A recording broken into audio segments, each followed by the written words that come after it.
KBS 열린 토론.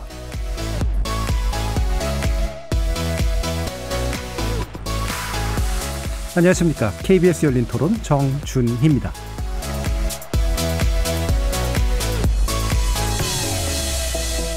KBS 열린 토론 이번 주부터 매주 목요일 특별한 시간 마련했는데요. 대선을 바라보는 색다른 시선을 담은 정치 토크, 이름하여 대선 외인구단입니다. 이번 대선에서 유권자들 사이에 가장 많이 나오는 얘기 중에 하나가 뽑을 사람이 없다는 말입니다. 지지 후보를 바꿀 수 있다는 여론도 20%를 상회하고 있고요. 일각에서는 여야의 유력 대선 후보 교체까지도 요구하는 일이 벌어지기도 했습니다. 이번 대선이 유독 그렇다는 의견도 있지만 또 1년의 지난 대선 역시 호감 가득한 선거만은 아니었죠. 정도의 차이는 있지만 솔직히 정치 혐오나 냉소주의는 언제나 있기도 했었습니다. 이런 냉소주의는 어떤 근원을 갖고 있을까요? 냉소주의를 넘어선 정치적 선택, 아니 창조는 어떻게 가능할까요? 이런 질문에 답을 찾아보기 위해 대선 외인구단을 기획해 보았습니다. 보수와 진보라는 이념이나 지지정당에서 벗어나서 개별 유권자의 입장에서 허심탄회한 이야기를 나눠보되 그냥 다 싫을 뿐이라는 어찌 보면 가장 손쉬운 태도도 극복해보는 시간 기대해봅니다. 정치 외곽에서 이번 대선을 바라보는 색다른 시선, 대선 외인구단 지금부터 시작해봅니다. KBS 열린 토론은 여러분이 주인공입니다. 문자로 참여하실 분은 샵 9730으로 의견 남겨주십시오. 단문은 50원, 장문은 100원의 정보 이용료가 붙습니다. KBS 모바일 콩 그리고 유튜브를 통해서는 무료로 참여하실 수 있고요. 또 콩에서 보이는 라디오로도 만나실 수 있습니다. 시민 논객 여러분의 뜨거운 참여 기다리겠습니다. KBS 열린 토론 지금부터 출발합니다.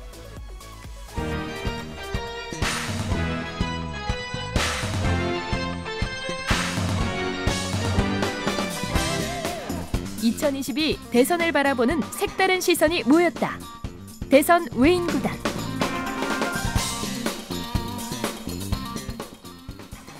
자, 함께해 주실 네 분 소개해드리겠습니다. 먼저 강양구 TBS 과학전문기자 함께하셨습니다. 네, 안녕하십니까. 강양구입니다. 그리고 비혼지향 생활공동체죠. 공덕동 하우스의 홍혜은 대표 함께하셨습니다. 네, 안녕하세요. 홍혜은입니다.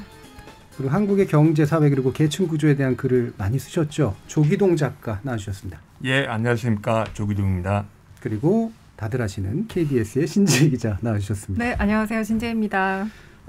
저희가 이제 대선 외인구단, 정치 외인구단이라는 말을 만들었는데 저희 작가님 그리고 이제 PD님이 저한테 제안했을 때 좋습니다라고 했는데 그러고 나서 후회를 했어요. 제가 세대가 너무 드러나는 명칭이 아닌가. 이 외인구단이라는 말 좋아하시는 세대도 있지만 잘 낯선 세대도 있고 그럴 텐데 어떻게 느끼세요? 좀 좋으세요? 홍 대표님? 저도 보자마자 약간 이 이름은 올드하다. 자, 올드하신 강영구 기자님은? 네, 저도 올드해서인지 방금 저는 충격을 받았네요. 예. 저 너무 자연스럽게 받아들였었거든요. 그렇죠. 예. 네. 요즘 뭐 외전이라는 말은 이제 요즘 세대들도 좀 외인구단 또 이런 표현이나 외인부대 이런 것도 예전에 쓰던 표현이니까 중간쯤에 계시나? 신재 기자님 어떠세요? 저는 좀 그냥 무슨 뜻인지 알겠고 어떤 취지로 만들었는지 알겠다고 생각했는데 그걸 너무 자연스럽게 받아들인 게 제가 약간 조로했나 이런 생각이 좀 드네요. 조직에 수능하신 거 아니에요? 약간 너무 비판의식이 결여된 상태인가 지금 이런 생각을 잠깐 했습니다. 작가님은 어떠세요? 제가 아마 마지막이 아닐까. 예, 외인구단 자연스럽게 받아들이는. 네. 그런 생각이에요. 네, 그래도 마지막 쪽에 걸쳐 계셔서 좀 이따 얘기합니다. 네, 그러니까 이게 다 털어놓고 보니까 너무 좀 고루하네요. 전체적으로. 이 외인구단이라는 취지는 물론 아마 짐작을 하실 테고 제가 이제 토론을 보통 하다 보면 결국은 이제 매 정당에서 대표하시는 분 모셔야 되고 대표하시는 분 모시지 않으면 또 공정성 시비에 걸리는 경우도 되게 많고 그래서 이거 벗어난 토론을 한번 좀 해보자라는 얘기지만 토론이라면 토크에 좀 더 가까운 건데 나름대로 이제 나를 왜 불렀을까 이런 생각도 좀 하시지 않을까 싶어요. 어떠세요, 조 작가님은? 어떤 얘기를 하고 싶다라는 생각이 나오셨나요?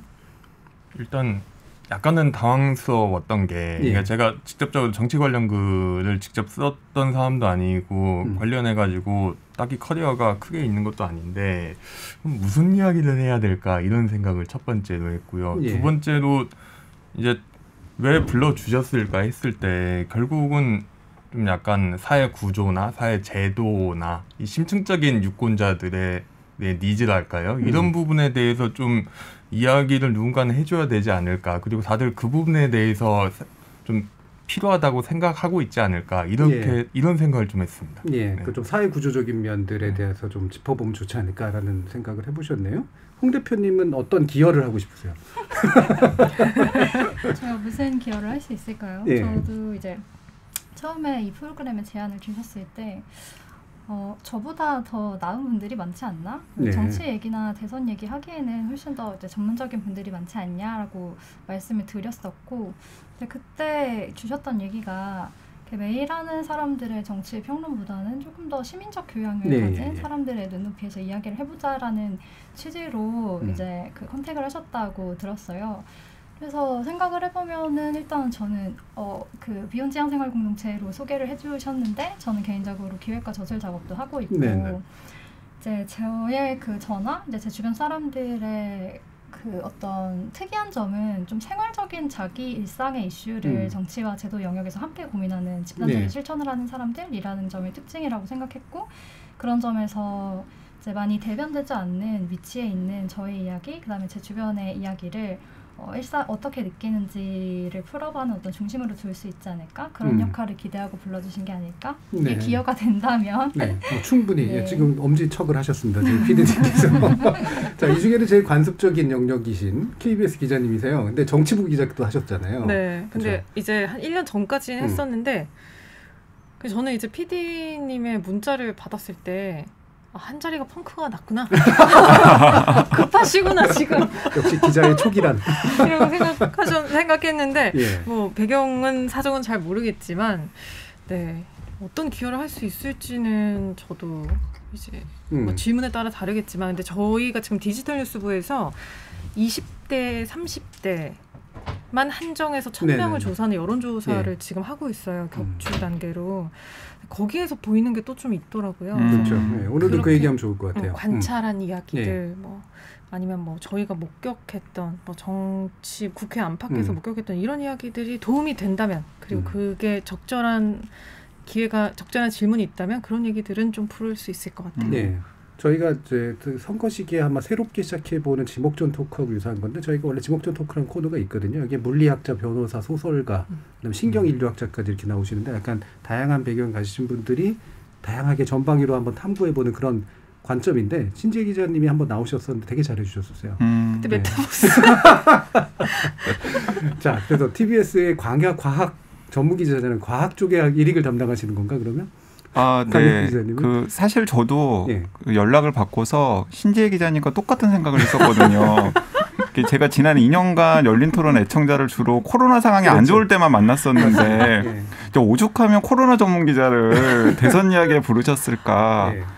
정말 그 여기저기 그 적임자들을 다 연락을 하셨는데 뭔가 사정이 안 되셨나 보다라고 생각을 해서 일단은 나오기로 했었는데요.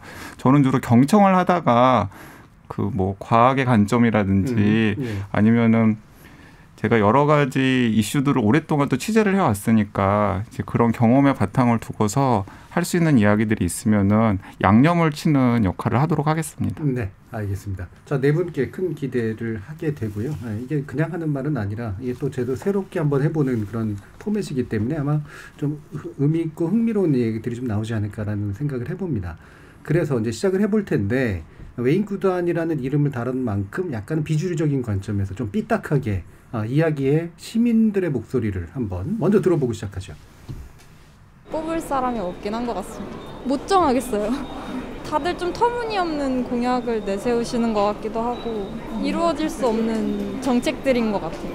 이재명 후보는 뭐 지방 정책이라든지 성남시를 그렇게 오랫동안 했고 경기도 도지사까지 하시고 그래서 행정에는 어느 정도 커다란 강점이라고 봐요. 윤석열 후보가 그래도 획기적이면서 좀 가식 없이 정치에 물들지 않은 상태에서 좀 믹스된 그런 부분을 좀 해주시면 좋을 것 같다는 생각은 해요. 얘 아니면 쟤인데 둘 중 덜 싫은 사람 이렇게 뽑는 거죠. 항상 그랬던 것 같아요, 솔직히. 지금 시국이 워낙 요즘 또 코로나도 그렇고 안 좋은데 단순 정치적 싸움으로만 번지는 건 좀 안 좋은 것 같다고 생각해요. 현안에 대해서 더 많이 좀 논의를 했으면 좋겠다는 생각. 후보들에게 약간 약점이라는 것들이 일반 시민들한테 부각이 됐고 그 약점은 사실은 누구나 다 가지고 있는 거긴 하지만은 크게 부각이 돼가지고 시민들한테 다가왔기 때문에 쉽게 선뜻 이 후보가 무조건 좋다라는 식으로는 가지 않는 것 같은 그런 느낌이 좀 들어요. 후보자들끼리의 열띤 토론, 정책적인 부분 이런 것이 좀 여러 번 시행이 돼서 시민들이 그걸 좀 듣고 보면서 올바른 판단을 할 수 있는 그런 계기가 좀 많이 있었으면 좋겠어요. 네, 시민들 이야기 좀 들어봤는데요. 전 사실 이제 선거 시기만 되면 고민스러운 게 이제 이런 겁니다. 이렇게 정치 이야기 안 할 수 없고 후보 이야기 안 할 수가 없는데, 그게 이제 우리 시민 참여에서 굉장히 중요한 부분이니까 토론도 필요한 영역이고, 근데 그 얘기만 또 맨날 하면 좀 싫은 것도 좀 있거든요. 이 적절한 균형이 어디에 있을까? 이제 냉소하지 않으면서도 그다음에 너무 몰입하지 않는 이 적절한 균형이 어디 있을까를 늘 고민하는데 지금 오늘 나와주신 이 네 분께 모신 네 분께 나는 이런 관점에서 또는 이런 입장이나 태도로 그냥 대선을 접하게 되더라. 예, 직업을 벗어나서도 얘기해 주셔도 괜찮고 이 얘기를 한번 좀 들어보고 싶어요. 먼저 그래도 가장 옆에서 계속해서 보시니까 신 기자님 얘기부터 좀 들어보는 게 좋을 것 같긴 한데. 정말 직업을 내려놓는다면은 예.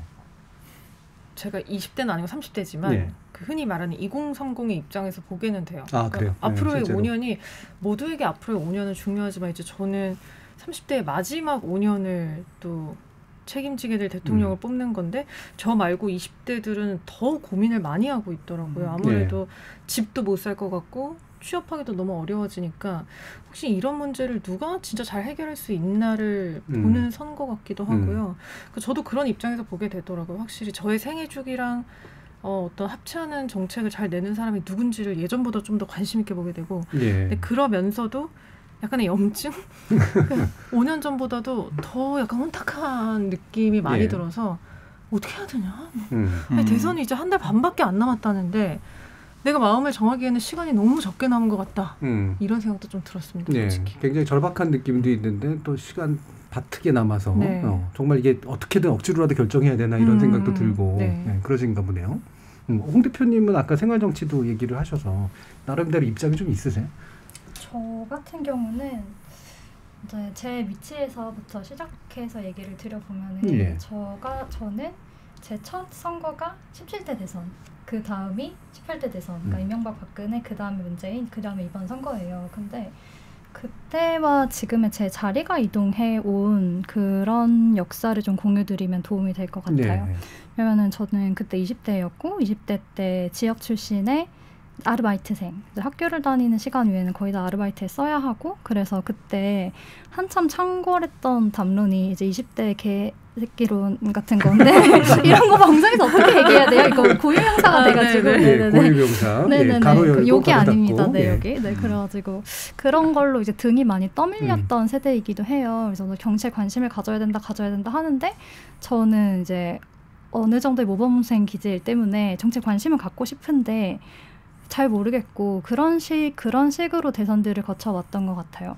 근데 지금의 제 입장에서는 그 인생에서 가장 정치 고관여층 안에 들어와 있는 시기인 거죠. 왜냐하면 그 증거가 제가 지금 KBS 열린 토론에 나와 있다. 왜냐하면 저는 이제 다른 분들은 이렇게 돌고 도는 이제 패널들인데 저는 일단은 이런 자리는 처음이고 그러니까 되게 많이 어떤 제 일상과 정치와 제도가 연결돼 있다는 걸 많이 깨달은 상태에 여기까지 온 건데 그 어떤 흐름들을 보면은 일상의 언어를 정치와 제도의 언어로 바꿀 수 있게 되는 그런 자원들과 계기들에 연결된 게 접점이었거든요.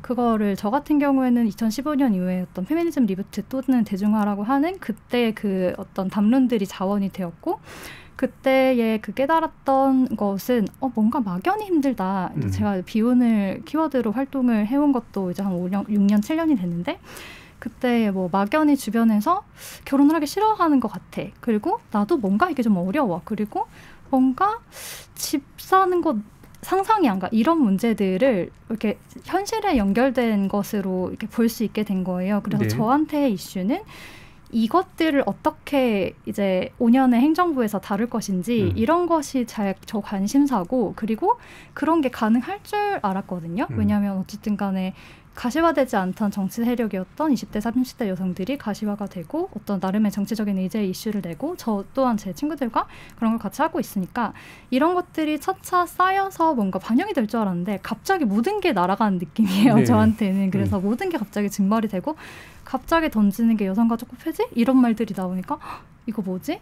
내가 갑자기 사라진 느낌? 유권자로서 시민으로서 전혀 사라져 있구나. 그래서 오늘 사실 출연을 한 것도 되게 부담스러운 자리잖아요. 사실 뭐 제가 저 개인적으로 여기 나와서 좋을 게 뭐가 있겠습니까? 말실수 한번 하면 사실 좋을 거 없는 그런 자리에 나오게 되는 것도 너무 지워져 있다. 내가 유권자이고 시민인 게 너무 지워져 있다. 그리고 나 같은 사람이 되게 많을 것이다. 그런 의미에서 사실 여기에 출연을 하게 된 것이기도 합니다. 네. 그럼 상당히 좀 약간 오히려 명확한 입장은 있지만 조심스러우신 측면들이 좀 있는 것 같아요. 제 말씀 속에 들어보면. 그러니까 지금까지 제가 이렇게 표현해도 좋을지 모르겠지만 뭐 비원 문제도 있겠지만 기본적으로 여성주의적인 어떤 정책들이나 이런 게 그래도 정치에서 굉장히 중요한 무대로 올라왔고 위주로 올라와둔 게 지금까지의 정치였던 것 같은데 갑자기 이번 데서 그게 공격의 대상으로 바뀌어버린 느낌이 들어서 내가 사라진 것 같다. 이런 입장이, 이런 아마 마음이 드시는 것 같아요. 네, 그러니까 조금 더 자세히 말씀을 드리면 어쨌든 저로서 계속 고민을 하던 것은 페미니스트 이슈를 이렇게 딱 이렇게 여성 의제로만 떼면 풀리지 않는 것들이 있다?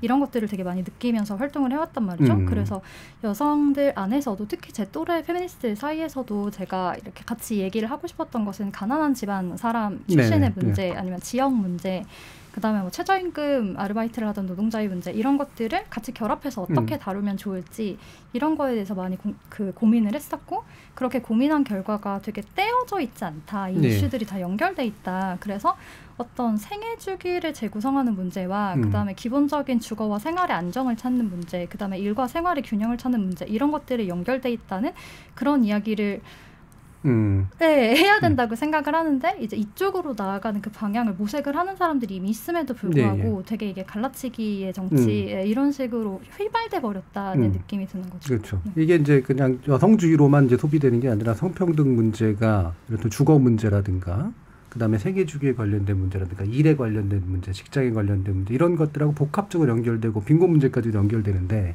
그거를 이제 막 나름대로 그 상을 이렇게 쭉 그려놨는데 이제 그게 통하고 뭔가 더 이상 풀 수 없는 상태가 되어버린 듯한 약간 막막함 같은 게 있으신 것 같아요. 조 작가님은 어떠세요? 저 같은 경우는 어떤 정책이나 어떤 이념보다도 제가 가장 지금 대선에서 좀 오리무중인 거는 양강 이재명 후보나 윤석열 후보 다 대통령이 되었을 때 정부를 어떻게 운영할 것인가에 대한 그림이 역대 대선 중에서 가장 그려지지가 않고요. 그러니까 결국은 이제 정부 정치에 대한 스타일이죠. 또는 어떤 집행 역량 또는 시민으로서 어떤 정치권에 대한 예측 가능성이 굉장히 없는 대선이 아닌가. 그러니까 어차피 양쪽 세력 다 이제 할 수 있는 정책의 범위라는 게 실제로는 꽤 한계가 있는 거잖아요. 그 바운더리가 분명히 경계선이 그어져 있는 게 한국의 정치판인데 그렇다면은 이제 그 정부를 어떻게 꾸려갈 것인가. 또는 입법부와 관계를 어떻게 만들어 나갈 것인가. 궁극적으로는 이재명과 윤석열 두 사람은 한국의 민주주의나 한국의 대중정치를 어떻게 바라보고 있는가. 이 부분에 대해서 굉장히 좀 궁금한데 여기에 대해서는 거의 정보가 제공되지가 않고 결국 저는 이제 당도성이 꽤 였다고 저는 생각을 하는데 저 같은 유형의 좀 어느 정도 생활 기반이 안정돼 있고 뭐 자산도 좀 있고 뭐 예측 가능성이나 그런 걸 중요하게 생각하는 중도적인 유권자 입장에서 굉장히 불안한 정치권이 굉장히 불안하고 결국 그러다 보니까 좀 찍을 사람이 없어 보이는 그런 게 아닌가 싶습니다. 안정성도 있고 자산도 있고라고 해서 약간 갑자기 이질감이 드는데 지금 분명히 저보다 나이가 좀 적은 걸로 알고 있는데 자기 자랑을 하는 것 같아서 약간 배도 아프고 그런데 자, 배 아픈 김에 한번 얘기해 주세요. 네, 그래서 제가 위로를 드리자면 별로 걱정할 것 없다. 이제 왜 걱정할 것 없다라고 제가 말씀을 드리자면 뭐 이렇게 말하면 제 나이를 은연중에 드러내게 되는 것 같아서 약간 민망하긴 합니다만 제가 기자 생활을 이제 20년 가까이 하고 있는데 공교롭게도 기자 생활을 노무현 정부 출범이랑 같이 했거든요. 거의 다 나왔네요. 네. 기자 생활을 하면서 이제 4명의 대통령과 4번의 정부의 바뀜을 받고 사실은 또 그 사이사이에 굉장히 급격한 변화도 2번이나 있었잖아요. 그러면서 이제 그때는 제가 20대, 30대 등등을 거치면서 정권이 바뀔 때마다 취재하는 기자 입장에서와 별개로 일반 시민이나 일반 유권자 입장에서 굉장히 큰 변화 혹은 굉장히 큰 실망이나 혹은 혼란 같은 것들이 우리나라에 있을 수도 있겠다라는 생각이나 불안감들을 많이 가졌었던 것 같아요. 네. 그런데 뜻밖에도 지금 정말 그 역대 최악의 대선 후보, 비호감 대선 후보들이 지금 경쟁하는 상황에서 많은 분들이 걱정을 많이 하지만은 저는 너무 열광하지도 않지만 그렇다고 해서 너무 실망하지도 않는 게 어떤 분들이 대통령이 된다고 하더라도 사실 대한민국의 변화는 굉장히 협소할 것이다라고 하는 생각을 경험적으로 가지고 있습니다. 왜냐하면 방금 조 작가님께서 힌트를 주셨는데 대한민국 정부를 운영하는 데 있어서의 선택지의 폭이 그렇게 넓지가 않거든요. 기본적으로 대통령이 당선이 되면 관료와의 관계를 어떤 식으로 정립해서 정부를 꾸려갈 것인가에 대해서 고민을 하지 않을 수밖에 없고 그러다 보면 정책의 연속성이라는 걸 생각하지 않을 수밖에 없고 또 우리나라 같은 경우에는 특히 또 국제관계의 연속성이라든가 국제관계의 변수 같은 것들을 굉장히 중요하게 생각할 수밖에 없잖아요. 뭐 경제정책이든 대외정책이든 다 마찬가지입니다. 그렇죠. 그러다 보면 또 국내 정치나 국내 정책의 선택의 폭은 또 좁아질 수밖에 없고 거기에다가 우리나라 시민들이 또 그렇게 굉장히 큰 변화나 혹은 굉장히 큰 일탈이나 이런 것들을 또 용납하는 시민들이 아니에요.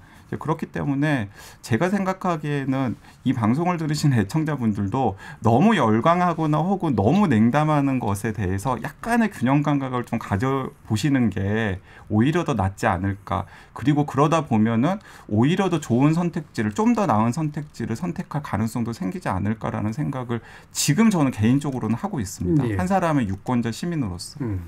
자, 이게 뭐 나름대로 겪어봤어 하면서 이제 해주신 얘기가 있는데 이게 위로가 된지. 근데 이게 이제 되게 중요한 포인트를 내포하고 있는 것 같은데 제가 일단 궁금한 게 하나 있으면 먼저 좀 여쭤보고 다시 또 강 기자님 말씀 가지고 한번 얘기해 보면 좋지 않을까 싶은데 지난 대선이나 지지난 대선에서 조 작가님은 각 후보를 보면은 정부가 어떻게 운영될 거라는 게 보이셨어요?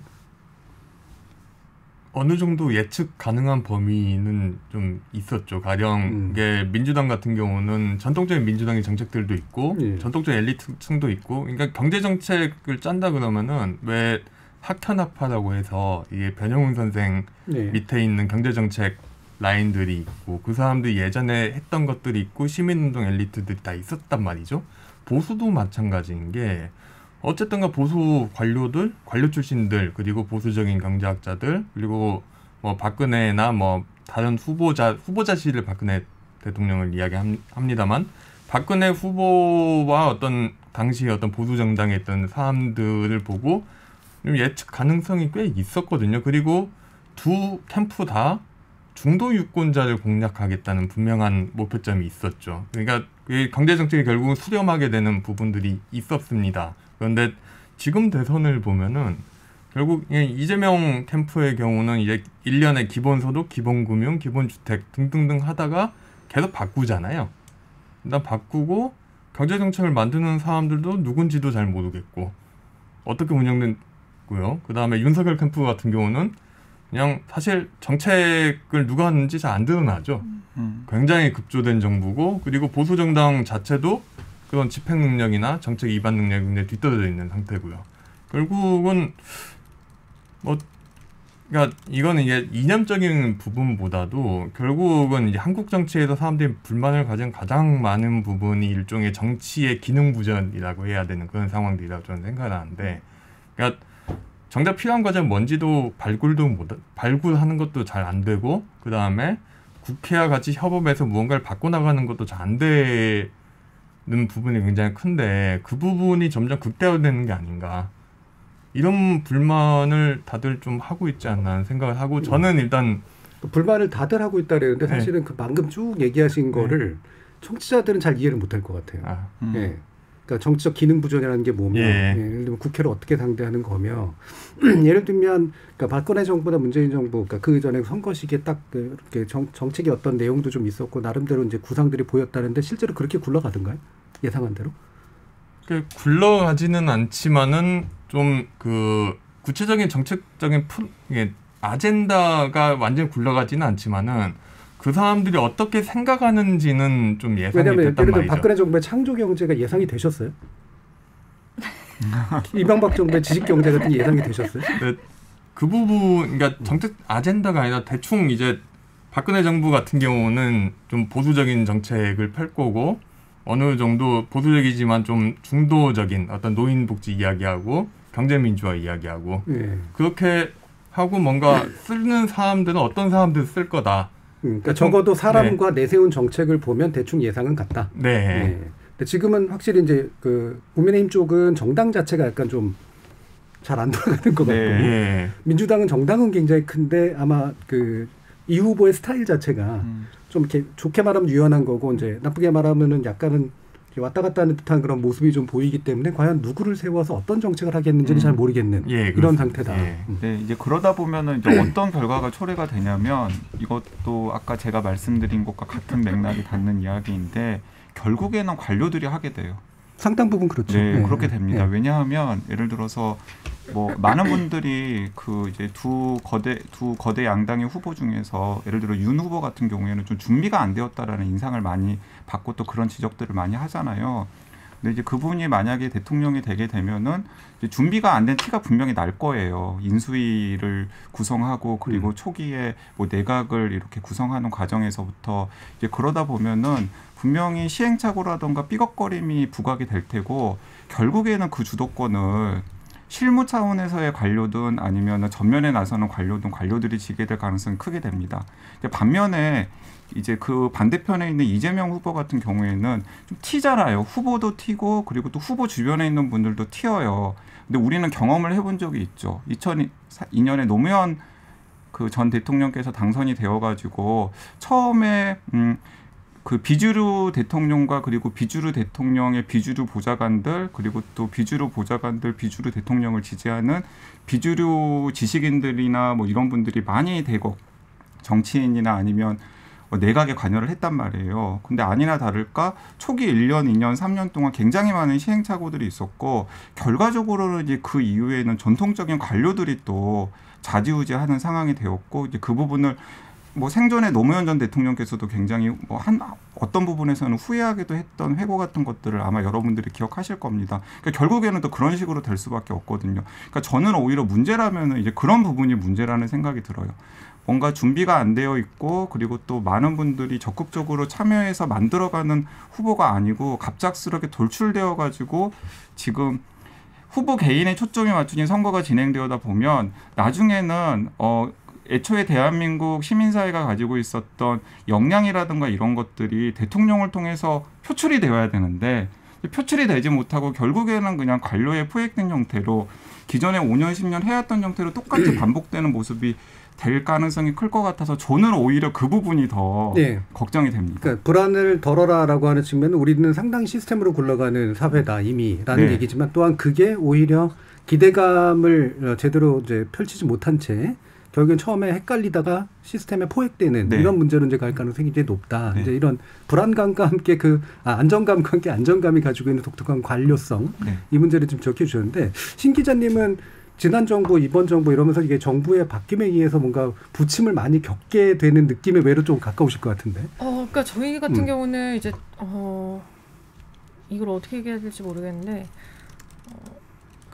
문재인 정부가 들어옴으로써 공영방송에 겪는 영향이 많았죠. 예를 들면 박근혜 정부 때나 뭐 세월호 때 보도 개입부터 시작해가지고 이명박 박근혜 정부는 공영방송을 권위적으로 억압하는 경우가 많았고 실제로 그것 때문에 파업을 했고 제작 거부가 잦았는데 문재인 정부에서는 한 차례도 없었어요. 근데 그게 아니 기자들이 문재인 정부 편향적에서 그런 거 아니야라고 읽고 그러실 때도 있는데 그런 게 아니라 그럴 만한 어떤 외압 같은 것들이 많이 줄었는데 이거는 제가 이제 일터에서 느끼는 것인 것이고. 제가 학자로서도 연구를 그렇게 하니까 그런 증거는 없어요. 그러니까 적어도 개입의 증거는 없습니다. 그러니까 지금 정부 하에서. 지금 정부가 그렇다는 말씀이신 거죠. 네. 그러니까 그게 이제 체감이 되는데 저는 그것도 이제는 좀 제도적으로 개선이 돼야 된다는 생각을 공영방송에서 근무하는 사람으로서 느끼는 바이고요. 근데 이제 강 기자님이 해주신 말씀에서 부연을 하자면 저도 방금 하신 말씀에 동의해요. 대통령이 누가 되더라도 사실 우리나라는 굴러갈 거고, 근데 이게 어떤 방향으로 어떻게 잘 굴러가느냐가 조금은 달라지겠지만, 그러니까 아무래도 기대를 좀 접게 되는 거예요. 우리나라는 이미 시스템으로 굴러가는 사회이고 뭐 누가 되더라도 나라가 망하지 않겠지라는 생각을 하는데, 다만 이런 건 있어요. 근데 만약에 대통령의 권한이, 대통령의 역할이 그 정도라면 어차피 관료들이 다 꾸려나갈 나라라면 우리가 저 한 명이라는 단독자한테 이렇게나 큰 권한과 이렇게나 큰 뭐랄까요? 특권을 줘야 하느냐에 대한 생각은 좀 들기는 들었어요. 그래서 저는 개인적으로는 이제는 대통령 한 명이 나라를 이끌어가는 시대는 진짜 끝난 거 아닌가? 우리가 이제 한 명의 대통령을 뽑기 위해서 이렇게 많은 에너지와 많은 시간과 돈을 들여야 되는 시대는 이제는 끝난 것이 아닌가라는 생각을 요즘 대선 국면 과정에서 굉장히 많이 느끼거든요. 근데 그렇다고 해서 과연 대안은 있는가? 그리고 그 대안이 준비가 되었고 성숙이 되었느냐? 사람들이 받아들일 수 있을 정도로 그 대안들이 성숙했느냐는 또 아니라고 저는 생각해요. 그래서 앞으로 이번 대선을 계기로 우리 정치 체계 혹은 권력 분점의 체계를 다시 한번 생각할 기회가 됐으면 좋겠는데, 안타깝게도 지금은 양대 후보의 어떤 개인적인 그런 부분에 대한 관심도나 집중도, 보도량이 많기 때문에 그런 것까지 논의가 확대되지 못하는 건 좀 아쉽다고 생각하고 있어요. 네, 그 인물의 개성 내지 스타일에 좀 휘말려 버려서 권력 구조의 변동에 관련된 또는 뭐 흔히 말하면 헌법 개헌이라든가 이런 문제를 포함한 좀 큼지막한 이야기들이 좀 존재하지 않는 선거가 됐다. 근데 이렇게 볼 수는 또 없을지 이제 모르겠는데, 예를 들면 우리가 상당 부분 시스템으로 움직이는 사회인 건 맞는데, 고도로 발전된 시스템은 한두 명이 잘못하면 상당히 망가지거든요. 그렇죠. 네, 그것도 맞습니다. 네. 판단을 잘못했을 때 여파가 너무 크죠. 그래서 이게 약간 낮은 수준의 경제라든가 낮은 수준의 시스템 같은 경우에는 그냥 인물 갈아치우면 또 금방 제자리로 돌아오고 이러는 측면이 있는데, 이게 되게 서로 밀접하게 연결된 경우엔 몇 번 삐끗거림으로써 상당히 추락할 수 있는 가능성들이 좀 있어요. 그럴 경우에 대한 어떤 두려움도 사실은 사람들이 아예 알고 하는 건지 모르고 하는 건지 모르겠지만 있지 않을까 싶기도 한데, 뭐 어떤 생각들을 가지는지 한번 들어보죠. 예. 뭐 우리 홍 대표님. 그러니까 인물 중심의 선거에 대해서 이제 전문가분들이나 좀 글쎄요, 기자분들이 이런 말씀 많이 하시네요. 지난번에도 다른 신문사 기자님과 이제 이런 이야기를 나눌 기회가 있었는데, 사람을 하나 잘못 뽑는다고 해서 크게 달라지지 않는다, 이런 말씀들을 하셨고, 강영군 기자님도 같은 말씀을 하신 거잖아요. 근데 그거에 대해서 사실은 인물 하나가 시스템을 흔들 수 있는 그런 상황에 대한 사람들의 어떤 두려움, 그렇죠. 예를 들면 메르스 대응과 코로나 대응은 확실히 전 동일하진 않다고 생각을 하거든요. 뭐 강 기자님이 더 잘 아시겠지만 물론 이 부분은. 제일 어려운 지점에서 저를 던져놓으시는. 아니, 그런 건 있는 것 같아요. 그러니까 예를 들어서 여가부를 폐지하겠다는 대통령이 뭐 당선이 된다든지라고 하면, 그러니까 예를 들어서 그게 주는 시그널이 굉장히 강력하잖아요. 혹은 기본소득을 하겠다는 대통령이 당선됐을 때 주는 신호가 있잖아요. 앞으로 우리 사회에서는 이것을 주류의 가치로 삼겠습니다라는 거니까, 저는 대선이 우리한테 주는 어떤 큰 변화가 있다면, 뭐 먹고 사는 문제는 제가 볼 때는 누가 돼도 갑자기 집값이 안정돼서 모두가 원하는 집을 살 수 있게 된다거나 이런 일은 벌어지지는 솔직히 않을 것 같은데, 적어도 특정 가치를 지지하는 집단이 인준을 받는 효과, 혹은 특정한 집단이 지워지는 효과는 분명히 있을 거라고 생각하고, 이번 대선에서 과연 우리 유권자들의 다수가 어디를 선택하느냐가 그 향후 5년 동안의 가치 형성에도 굉장히 많은 영향을 줄 거라고 생각해요. 그러니까 뭐 상당히 좋아지는 효과까지는 기대할 수 없다고 하더라도 상당히 나빠지거나 또는 나빠질 징후로 이어지는 효과. 뭐 이를테면 트럼피즘의 등장이라든가 이런 것도 좀 유사하잖아요. 대통령 될 거라고 생각하지 않아도 됐고, 되고 나서 생긴 문제들이 이제 굉장히 좀 있고, 그렇다면 그 우리나라도 이제 그런 식의 약간 뭐 굳이 구구극자를 나눌 필요는 없겠지만, 포퓰리즘, 아주 안 좋은 질 낮은 포퓰리즘에 또는 배제 정치에 희생이 될 수도 있겠다. 이런 시그널도 있다. 어떠세요, 강 기자님? 네, 말씀을 듣고 보니까 갑자기 떠오르는 그 기억이 삽질의 추억이네요. 네.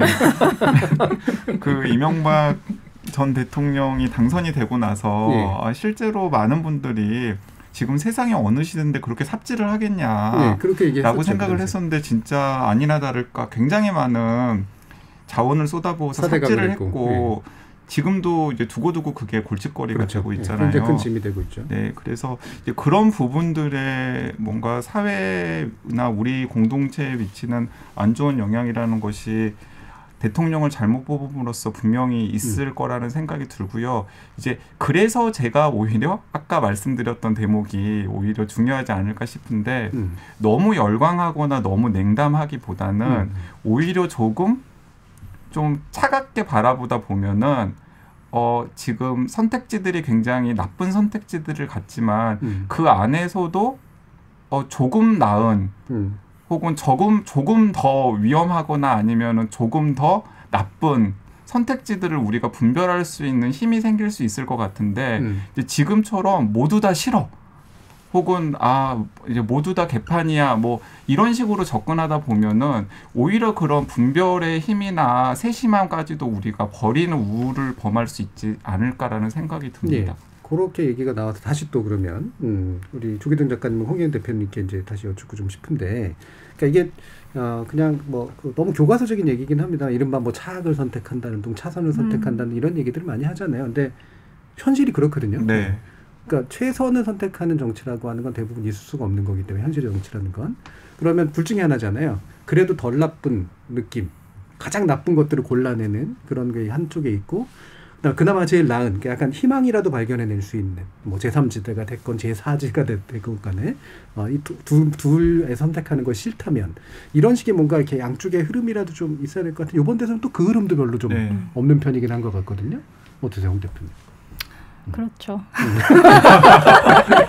스스로도 그러세요?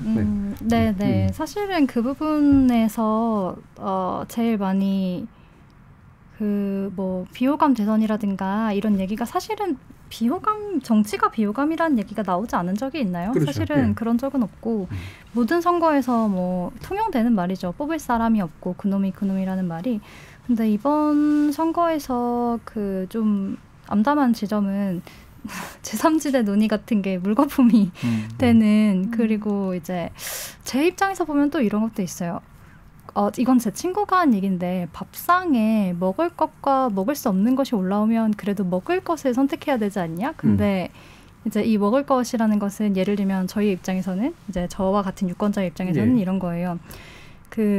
차별금지법 이슈를 약 몇 년 동안 이제 이끌고 오고, 이제 연말에 총 활동가들과 그걸 지원하는 이제 많은 당사자들이 이것을 밀어 나가는 논의를 했고, 막 이렇게 행진도 하고, 막 도보 행진하고, 이제 저희 단체도 참여를 하고 그랬었는데, 이런 상황에서 그런 것을 발로 차는 후보가 있고, 이제 거기에 의연하게 맞서주는 후보가 있는데, 저희 입장에서는 황당하게 이 맞서주는 후보가 너무 지지율이 안 나오는 상황인 거예요. 그러니까 예를 들면 한교총에 가서 이재명 후보 같은 경우에는 되게 흐릿한 얘기를 하고, 사실은 차별금지법 발로 차는 것에 이제 약간 힘을 실어주는 그런 이야기를 했다면, 심상정 후보는 거기에다가 정말 정치인으로서 해야 할 이야기를 하는 사람인 거죠. 근데 이런 상황에서 왜 이런 상식적인 말이 힘을 못 얻지? 왜 상식적인 것을 하는 사람이 지지율을 낼 수 없지? 막 이런 생각을 하게 되면 거기서부터 이제 좀 좌절감이 드는 것 같고, 그걸 이제 파다 보면은,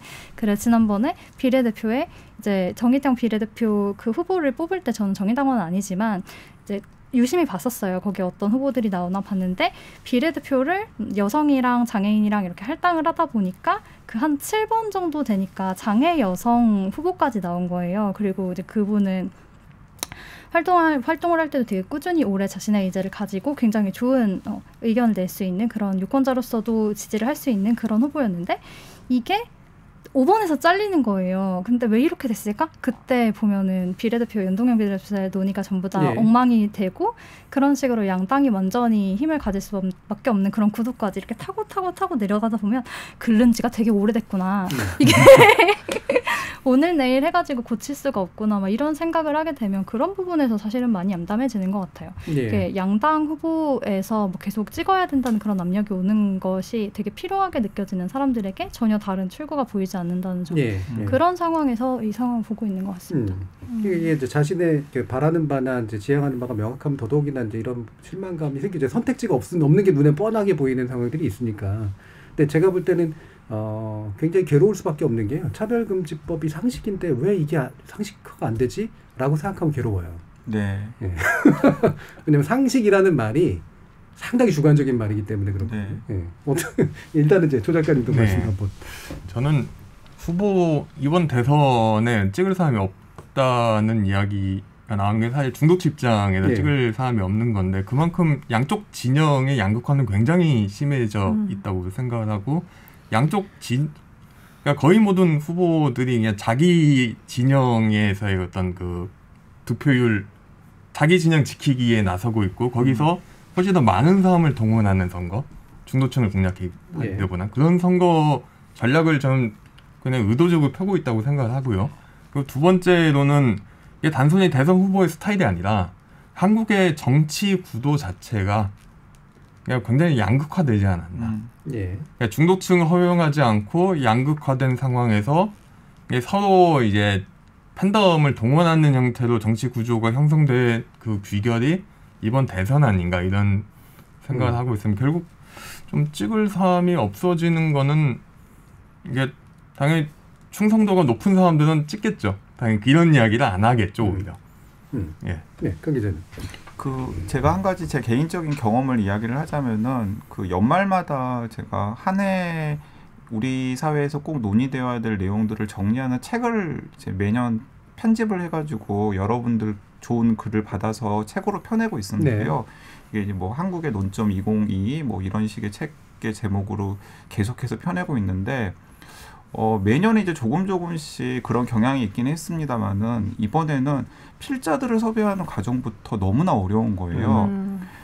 예를 들어서 이 책에 실려 있는 다른 필자들의 면면을 살펴본 다음에 이 필자는 아무개를 지지하거나 혹은 어떤 당을 지지하는 필자이기 때문에 같이 이름을 올릴 수가 없어. 라고 거부해서 서로? 네, 서로 거부하는 거예요. 서로 거부하는 겁니다. 그러니까 A라는 필자에 대해서 B라는 필자가 거부하고 B라는 필자에 대해서 A라는 필자가 거부를 하다 보면은 결국에는 A라는 필자나 B라는 필자가 그 주제에 대해서 상당히 좋은 필자임에도 불구하고 결국에는 배제될 수밖에 없는 거예요. 그런 과정들을 거치면서 뭐 주제가 누락되기도 하고 심지어는 필자 선정에 굉장히 어려움을 겪기도 하는 일을 겪었는데 이게 지금 몇 년째 계속해서 해온 작업이다 보니까 작년, 재작년 혹은 2년, 3년 전과 비교를 할 수 있게 되잖아요. 근데 그런 정도가 갈수록 심해지는 거예요.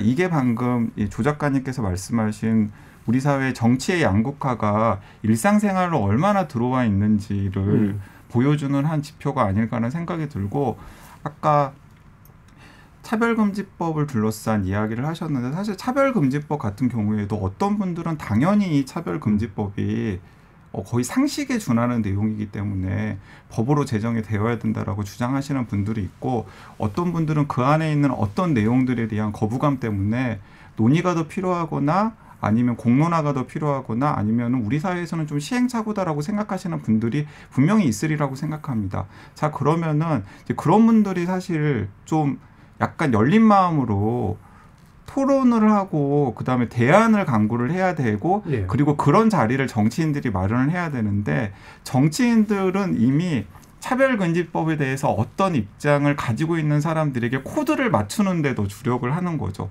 이제 그러다 보니까 그런 논의의 장을 마련해야 될 정치가 오히려 그런 갈등을 더 부추기고 그러다 보면은 결국에는 열심히 실천하시고 말씀하셨던 분들은 힘이 빠지고 그리고 어떤 분들은 공론화가 되지 않기 때문에 그 이슈 자체를 잘 모르거나 이런 상황이 되어버릴 게 계속해서 반복이 되었다라고 생각을 하거든요. 그래서 이 부분이 이번 선거에서 보여주는 또 다른 그 한국 사회의 약간 어두운 면이 아닌가 싶습니다.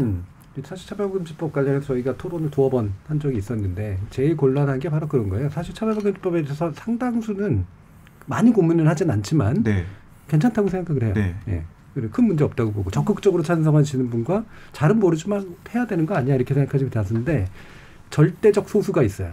이 절대적 소수가 굉장히 강한 목소리고 이 강한 목소리는 정치인을 죽여버릴 수가 있거든요. 정치는 그 목소리에 굉장히 반응을 하죠. 네, 그 우리 일상생활에서 너무 알잖아요. 이렇게 한 명이 진짜 나는 짬뽕이 싫어 하면은 절대로 그 메뉴가 배제가 되잖아요. 네.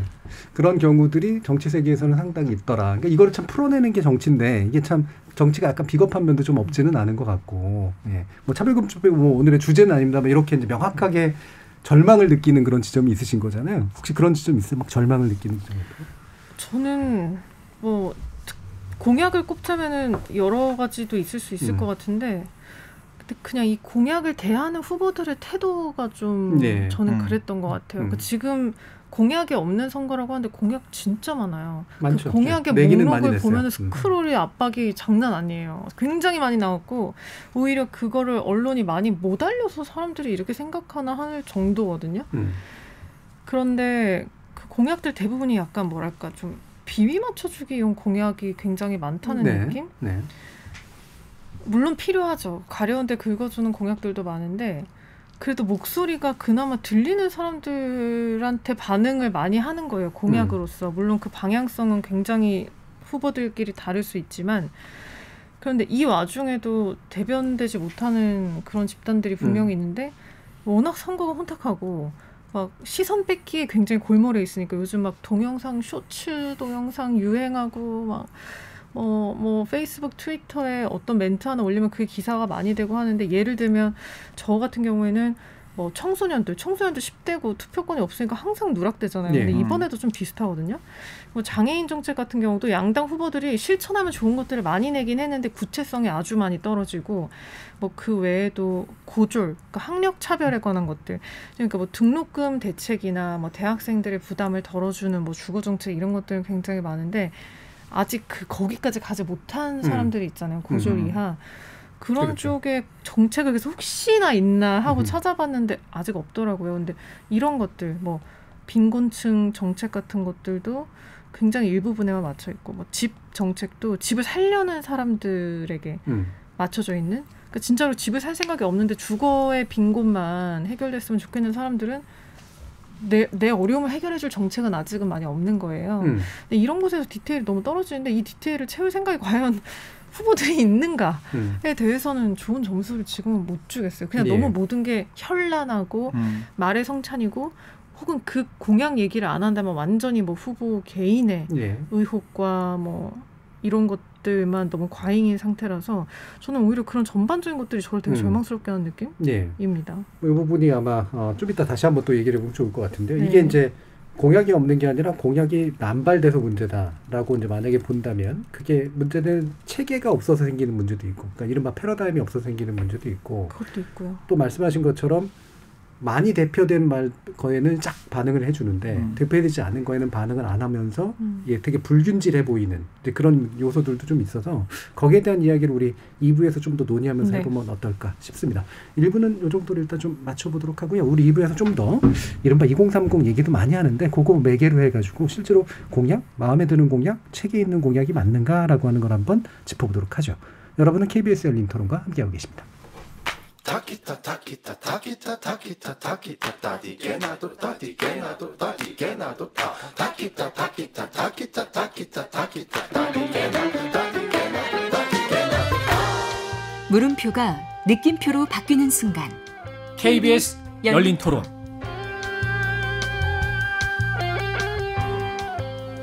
KBS 열린 토론, 정치 외곽에서 바라본 이번 대선에 대한 색다른 시선, 대선 외인 구단에서 다뤄보고 있는데요. 홍혜은 비혼생활공동체 공덕동 하우스 대표, 조기동 작가, KBS 신재희 기자, 그리고 TBS 강양구 과학전문기자 이렇게 네 분과 함께하고 있습니다. 자, 좀 전에 얘기했던 부분 크게 한 두 가지인데, 하나는 이른바 이제 공약과 정치에 관련된 것, 그리고 그 배경에 흐르는 정치 양극화된 구조에 관련된 부분인데, 양극화 문제 좀 이따 다시 한번 좀 얘기를 해보도록 하고요. 요즘에 이제 소확행 공약 그래가지고 이재명 후보가 벌써 거의 한 50개쯤 내고 있고요. 이거 가지고 꽤 히트친 것도 있어요. 히트친 것도 있고 반응이 좋은 것도 있고 되게 긍정적인 평가를 받는 분위기도 좀 있고요. 또 일각에서는 반대쪽에서는 포퓰리즘이라고 욕하는데 그리고 나서 5일 뒤에 또 거의 비슷한 종류의 공약을 내세우고 있는 이런 상태잖아요. 일단 이런 것들 가운데 귀에 걸리는 거나 내 삶하고 연관되는 게 좀 있다라고 좀 느끼시는지부터 한번 좀 보도록 하죠. 아까 이제 홍 대표님은 없어서 절망하시긴 했는데 어떠세요? 네, 그러니까 저 같은 경우는 그 모퓰리즘이라고 욕을 먹기도 하고 한쪽에서는 환호하기도 하는 이 탈모와 관련된 여러 가지 내용들을 건강보험의 적용 대상으로 하겠다라는 건 저 개인의 이해만 따지면 쌍수를 들고 환영해야 되는 그렇군요. 네, 상황인데 어쨌든 저는 의료 쪽을 취재하는 기자이다 보니까 저런 식의 접근이 얼마나 위험하고 그리고 사실은 되지도 않을 공약이라는 것들이 좀 많이 보이잖아요. 그러면서 그 이재명 후보나 윤석열 후보나 약간 공약을 그냥 이런 식으로 생각하는 게 아닐까 싶어요. 그 이명박 전 대통령 제가 오늘 계속 호출하는데 그분이 또 주옥 같은 명언을 남기신 게 있는데 선거 때 무슨 말을 못하냐라는 이야기를 한 적이 있거든요. 근데 지금 이재명 후보나 윤석열 후보가 딱 약간 그런 식으로 접근을 하고 있는 게 아닐까. 그러니까 선거 캠페인을 위해서 잠깐 주목을 받고 그리고 또 주목을 심하게 받아서 이해관계를 가지고 있는 어떤 분들의 열광이라던가 혹은 관심을 끌 수 있다면 공약의 정합성이라던가 실현 가능성이라던가 아니면은 자신의 정책이라던가 패러다임과의 일관성이나 이런 것들과는 전혀 상관없이 그냥 던져놓고 보자라는 식으로 접근을 하고 있는 게 아닌가라는 생각이 들고 사실 이건 제가 보기에는 이번 선거가 최악인 것 같긴 해요.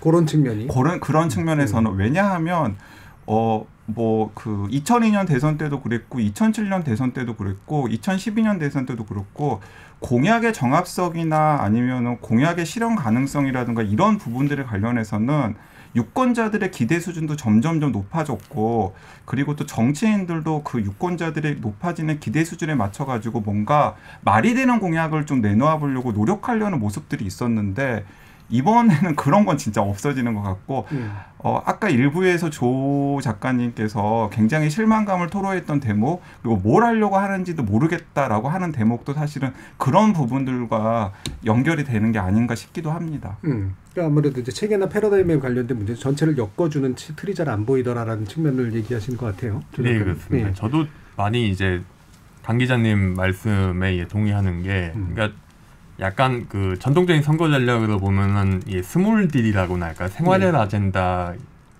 많이 내세워서 그 큰 이야기를 못하니까 조그만 유권자 집단을 상대하는 거죠. 그런데 실제로 그게 나오는 맥락들을 보면은 그것도 아닌 게 대부분의 그 선거 캠프가 인터넷 밈을 만들려고 그러잖아요.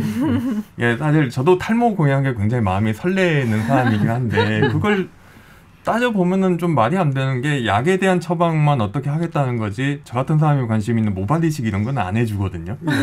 그러니까 내용이 사실 없고 인터넷 밈으로 가는 거죠. 그리고 뭐 저쪽 윤석열 캠프 같은 경우는 이제 여성가족부 페이지 딱 7글자 하나로 이제 엄청난 밈을 만들지 않았습니까?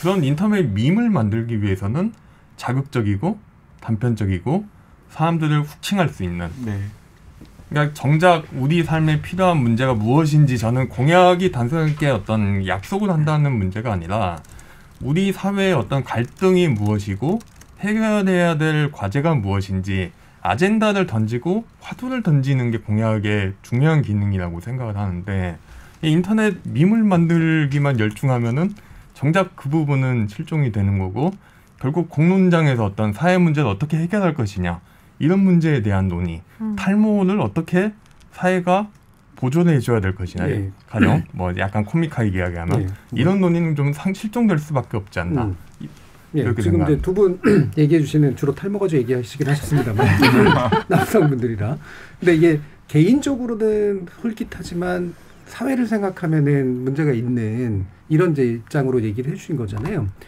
그러면 이게 어떤 면에서 보면 지금 아까 밈 자꾸 만든다 그러셨는데 지금 정치권이 뭔가를 오해하고 있다는 얘기거든요. 왜냐하면 요 공약들이 나왔을 때 어떤 평가들을 했냐면 확실히 정치 패러다임이 바뀌고 있다. 유권자들은 더 이상 이제 큰 담론은 싫어하고 자기의 생활에 맞는 소소한 어떤 담론들을 좋아한다. 그래서 이것들 위주로 지금 정치가 굴러갈 수밖에 없는 상황으로 와 있다. 라고 이제 해석을 하시는 분들이 상당수였단 말이에요. 그리고 실제로 그렇게 믿으니까 이런 식의 공약 시리즈를 내고 있는 건데. 두 분들이 특이한 건가요? 아니면 실제로 그렇게 안 바뀌었는데 이분들이 이렇게 행동하고 있는 건가요? 저는 그러니까 참으로 답답한 접근이라고 생각을 합니다. 그러니까 우리 사회의 많은 시민들이 저는 적어도 그 지금 어쨌든 지난 정부 그리고 지지난 정부 때 뭐 여러 가지 멋진 모습들을 우리 한국 사회 시민들이 많이 보여줬잖아요. 저는 한국 사회 시민들이 오히려 지금 리더들에게 그 요구하는 것은 무엇이냐면 한국 사회를 어떤 방향으로 경영할지에 대한 비전을 보여주고 그 비전에 맞춤한 구체적인 정책이라든가 내용들을 보여주기를 원하는 것 같아요. 그래서 뭐 잠깐 관심을 쏟고 마치 우리가 연예인이나 아니면 자극적인 동영상에 대해서 어쩔 수 없이 그냥 손이 가서 클릭을 하게 되잖아요. 하지만은 그렇게 클릭하는 자극적인 영상을 가지고 이걸 나의 신념으로 삼아야 되겠다라거나 아니면 이게 나의 삶의 신조다라고 하는 시민들은 거의 없거든요. 근데 정치인들은 그걸 착각하고 있는 것 같아요. 그러니까 자신들을 연예인들이라고 착각하고 있고, 제가 연예인들을 폄하하거나 비하하는 건 절대로 아닙니다. 연예인들이라고 착각하고 있고, 예. 그리고 뭐 셀럽들이 생산하는 자극적인 동영상이라던가 자극적인 사건의 소재들의 주인공이 정치인들이 되면 시민들이 그 정치인에 대해서 뭔가 믿음을 보내고 신뢰를 보내고 지지를 보낼 거라고 착각하고 있는 것 같고요. 그러니까 그런 식으로 착각을 하기 시작하면 저는 정치도 망가지고 결과적으로 시민의 삶도 망가진다고 생각합니다. 그러니까 시민을 낮춰보고 있다는 네. 그런 이제 말씀이신데 이 큰 담론과 작은 담론 뭐 이것도 그냥 사실 좋게 포장한 말일 수도 있긴 있습니다. 작은 담론도 사실 이게 뭐 무체계적인 담론을 작은 담론이라고 얘기하는 건 아니기 때문에 예를 들면 아까 이제 홍 대표님이 관심을 가지고 있는 분야는 상대적으로 전통적 계급 정치나 이런 부분에서 보면은 큰 담론은 아니에요. 예, 근데 그 작은 담론들끼리 연결하는 것들을 나름대로 해나가고 있다라고 이제 얘기를 하셨는데 그 얘기는 그 작은 담론이 가지는 나름의 체계성에 대해서 고민을 하고 계시는 것 같거든요. 그런 면에서 볼 때 이제 최근 나오는 이야기들은 확실히 그것하고도 거리가 멀다 이렇게 보시는 거일 것 같아요. 어떠세요? 그렇죠. 그러니까 그런 큰 담론과 작은 담론을 나누는 것 자체가 뭐 예를 들면 뭐 대북 정책과 국제 정세는 크고 뭐 내 어떤 가족이나 뭐 일상과 노동의 영역은 작고 이렇게 보는 것 자체가 사실은 일종의 선긋기? 왜냐하면 그 모든 건 사실 연결되어 있기 때문에 아까 전에 강형 기자 말씀하신 것처럼 어떤 대외적인 흐름에 따라서 그 밑에 있는 것을 어쩔 수 없게 묶어버리는 그런 영향들이 있는 거고 사실 그 연결성을 깨달을 수 있도록 사실 그걸 어떤 체계화하고 예. 그걸 보여주는 것도 저는 어떤 대선은 후보들의 공약의 역할이어야 한다고 생각해요. 뭐랑 뭐가 연결돼 있는지. 뭐 예를 들면 당신의 성평등에 관련된 문제가 어떻게 연결되어 있는지 연결될 수 있거든요. 예. 연결이 되어 있고 사실은. 근데 저는 이런 문제를 어떻게 체감을 하냐면 두 분이 그 탈모약 돈 주고 사시는데 별 문제 없잖아요. 그러니까 사실 그렇게 말씀하실 수 있는 것 같은데 제 주변에는 이게 복잡한데 그 FTM 트랜스젠더가 있어요. 네. 그래서 그 친구가 지금 탈모약을 계속 먹어야 되거든요. 그래서 마침 탈모약 너무 비싼데 이게 보험도 안 되고 그리고 또 이제 남성인 분들은 이 탈모약을 어떻게 처방을 돌려가지고 또 그 보험을 타서 먹는 그런 방법이 있는데 네. 이 친구는 주민등록번호가 2라서 그것도 안 되는 거예요. 그러니까 이런 상황에서 굉장히. 복잡해요. 복잡한데 저희가 그래서 막 저희 제네릭 탈모약이 얼마인지 이런 걸 알아보는 사이에 이재명이 그 얘기를 한 거예요. 이재명 후보가 그 공약을 낸 거예요. 그래서 저희도 이게 뭐냐 이러면서 공유를 해줬더니 그러면은 일단은 여기에서 내 생활비가 얼마가 줄어들 수 있으니까 이 생각을 하게 되는 실제로. 거예요. 네, 하게 되는 거예요. 그러니까 그 소구하고 있는 어떤 작은 남성 집단만이 아닌 사실 그런 문제까지 이렇게 연결이 되는데 사실 여기에다가 나도 당사자지만 이건 필요 없어라고 말할 수 있는 좀 더 생활이 안정되고 돈이 있는 계층과 사실은 이게 사실 나한테 너무 커서 이만큼의 돈이라도 한 달에 아껴지면 내가 이 실질적으로 나한테 도움이 되겠다는 계산을 하는 층이 나뉘는 그런 문제라고 생각하거든요. 그래서 점점 더 이렇게 나에게 당장 효용이 있는 것만을 생각하게 되는 그 원인이 어디 있는가를 좀 더 살펴보면 저는 최근에 커밍업 쇼트라는 질적 연구물을 재미있게 읽었는데 그게 제니퍼 M 실바가 연구한 미국을 배경으로 젊은 사람들이 그러니까 2030 세대죠. 이 사람들이 어떻게 사실은 핵심은 제도를 불신하게 되었는가. 대한 연구물인데 이게 상당히 한국의 배경이랑 연결되는 점이 있다고 생각을 하게 됐습니다. 그러니까 커다란 제도 앞에서 그러니까 정말로 내 시민으로서의 큰 문제를 다루는 그 순간들에 제도 앞에서 벽을 느끼는 그런 인터뷰들이 굉장히 많이 거기 나와 있거든요. 그러니까 예를 들면 학교를 가고 집을 얻고 결혼을 해야 되는 그런 되게 큰 생애 주기적인 이행하는 순간에 앞이 막히는 거예요. 그래서 이게 너무 큰 문제니까 뭐 예를 들면 기관의 전화를 돌리죠. 제도라는 것은 내 눈앞에 있는 게 아니라 인간으로 나타나는 거니까 공무원이나 뭐 담당하는 사람에게 연락을 돌리면 그걸 계속 뺑뺑이를 돌리고 이런 정보에 잘 닿을 수 있는 어떤 사실 문화자본을 가진 계층이 아니면 거기에서 계속 탈락하면서 제도를 불신하게 되는, 그래서 나에게 정말 당장 앞에 있는 효용이 있는 제도가 그런 공약이 아니면 되게 멀게 느껴지는 이게 제도에 대한 불신과 연결되어서 이런 현상들이 나타난다고 생각을 하거든요. 그래서 저는 오히려 이럴 때일수록 가장 생활에 밀착한 이것이 위로 어떻게 연결이 되어서 이게 어떻게 효용을 가지게 될 것인지에 대한 체계를 세우는 게 지금 가장 필요한 일이 아닌가 생각을 하는데 그 부분을 모두 방기하고 있다는 생각. 되게 중요한 지적하신 것 같아요. 이게 소확행 얘기를 많이 하시는 분들이 결국 그거는 제도는 불신하는 거거든요. 제도한테 맡기면 제도가 상당 부분 필요에 따라서 내가 필요한 것들을 줄 텐데 그게 아니라 이 제도가 어떻게 해주는지도 모르겠고 제도로 들어가기도 굉장히 어려우니까 당장 뭐 하나 뚝 떼어가지고 네 앞에 던져주면 그게 가장 확실한 행복이니까 그거로부터 더 많은 이제 효능감을 느끼는 측면들이 분명히 있는 거죠. 저는 정말 한국 사회가 아는 사람 없이 아무것도 되지 않는 사회라는 생각이 많이 들어요. 그러니까 아는 사람을 통해서 뭘 하는 게 가장 빠르고 안전하고 믿을 수 있는 거예요. 상당수의 사회가 그래요, 근데. 아는 사회가. 근데 사실은 사회는 그러면 안 되잖아요. 그러니까 믿음의 영역? 그러니까 이 사람은 전문성을 가지고 있고 어떤 영역을 하는 직업인이고 그래서 이것에 대해서 잘 알고 있어서 나를 여기 잘 연결해 줄 거다라는 그런 신뢰가 완전히 깨져버린 사회라는 생각이 들고 그래서 그 부분도 사실은 큰 문제가 아닐까. 이게 물론 평가는 좀 다를 수 있어요. 그러니까 제가 경험했던 예전에 비해서는 공적 제도가 훨씬 합리적이 됐고 인적 요소가 훨씬 줄어들었거든요. 그런데 이제 우리가 좀 더 나은 사회하고 좀 비교해 보면 여전히 아직도 인적 요소가 많이 작동하는 사회라서 제도를 믿기보다는 인적인 네트워크로 타고 들어가는 게 훨씬 아직도 이득인 사회인 건 또 맞기도 하고. 코로나 전국의 이런저런 통계를 보면 여론조사에서도 내가 당장 집안일이 안 되고 당장 경제적인 어려움을 겪었을 때 공적인 인프라에 연결될 수 있냐? 연결될 수 없다. 아는 사람을 통해서 해결한다. 이런 응답 비율이 되게 높게 나오고 이게 한국의 신뢰도를 보여주는 것이다. 이런 이야기가 나오는데 그렇죠. 좋은 사회를 사실 놓고 비교를 해야지 되는 거겠죠. 신 기자님 아까 2030으로서 세대성을 느낀다 그랬는데 그런 걸 던져주는 공약은 없는 것 같아요. 근데 2030 맨 얘기는 많이 하잖아요. 아니 2030도 하나로 묶을 수가 없는 집단이고 없죠. 20대 다르고 30대 너무 다른데 그 안에서도 남녀로 너무 다르고 20대 초반 진짜 사회에 갓 진입한 성인과 20대 후반 이제 그 중에서도 제도권에 취업한 사람과 그렇지 않은 사람 또 30대 초중반 후반이 다 너무 다르더라고요. 근데 뭐 여러 가지 공약들을 보면 뭐 어떤 세대를 딱 특정해서 한 공약들을 봤을 때 저는 좀 가볍다라는 생각이 일단 먼저 들었고 그게 정말로 그들의 삶의 질을 높여줄 수 있는 공약이냐 하면은 저는 여전히 인기영합적인 공약들이 굉장히 많다고 생각을 했고요. 일단 정치권이 그런 세대와 세대와 성별 그리고 그 세대 안에서도 어떤 그들이 겪고 있는 어려움을 잘 파악을 하고 있는 건가? 모를 것 같은데 지금 잘 모르고 그냥 뭐 인터넷 여론이라든지 주위의 청년 정치인들이 전해주는 단편적인 지식들만 가지고 공약을 되게 얕게 내고 있는 게 아닌가 하는 생각은 전 좀 들었어요.